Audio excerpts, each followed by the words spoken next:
Alright, hey everyone, this is the tutorial for how we run our Behringer X32 here in the control room.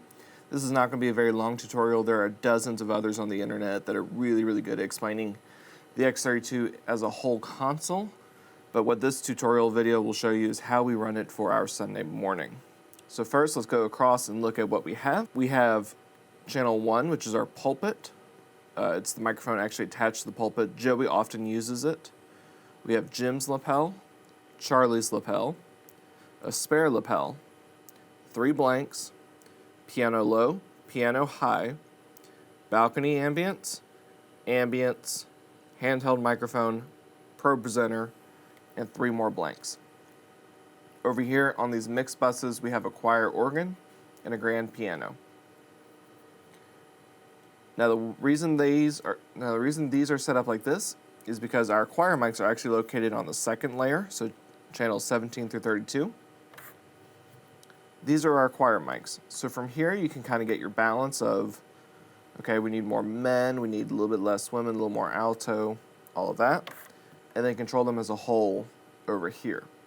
Same thing with the piano. Once you get it roughed in, and usually it's a little bit more low than high, then your choir can play off your piano just over here with just your right hand. So if you have these two muted, nothing's going to come out of here. But if this is all the way down and these are up, still nothing's going to come out because these two are linked to this one. We have a handheld mic. We use that mostly for time with children. 2 balcony mics or 2 ambient mics, sorry, that we use for congregation responses. And also for responses, use the choir. They're literally mic'd for responsive, and they're often the most responsive. As we're going through a service, pre-service, we come on air a few minutes before service starts. That way people can jump online and see it.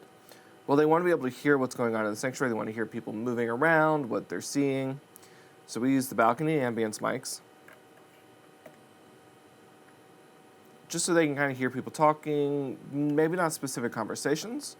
If you can hear a specific conversation, figure out which microphone that's on and turn that one down. But we just want to hear, it's called walla, it's just kind of people moving around. And then we'll have our gathering music start. You'll often know whether that's piano or organ, whichever one it is. Once that starts, you can bring that up and bring down your ambient mics. So we're just hearing that pre-service gathering music. Chimes come through the organ. You hear a little bit of a buzz there because we don't have phantom power running to them yet. The choir mics, come back here to our second layer, are laid out left to right. So the far left choir mic is 1, the far right is 4, 2, and 3. So it goes as you are viewing them. The organ, the speakers are behind the pipes, so 2 and 3 are where you pick those up the best. So just know that's why it's choir/organ. When someone is talking, be sure you turn down your balcony ambience and your choir. That keeps them from being too echoey. But you want to emphasize what you're seeing. So if we are in a hymn and you've got a good balance, a little bit of Joey just to help lead from the front, and we take a shot of the piano. Raise the piano up a little bit, emphasize it, and then when we cut away to the choir, bring the piano back down. If we're showing the congregation, bring up a little bit of ambience, bring them back down when we cut away. Choir, same thing. From the front, you want to see a little bit of Joey, hear a little bit of Joey, bring it back down. During the sermon, it's often Jim's lapel. Jim is really good about his lapel. Make sure we mute Charlie as soon as he's done talking, but Jim will turn his off and on.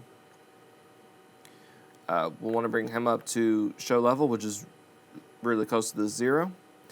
And then we'll bring our balcony and ambience down to about -25. Same thing with our choir.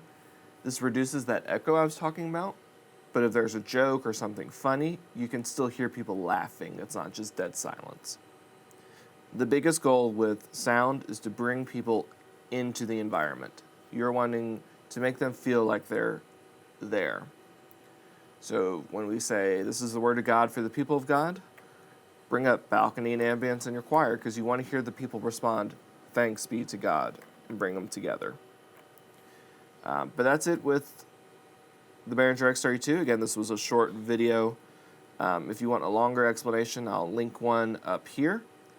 But there are dozens of other really good explanations of how this console works as a whole, but this is how we use it on a Sunday morning.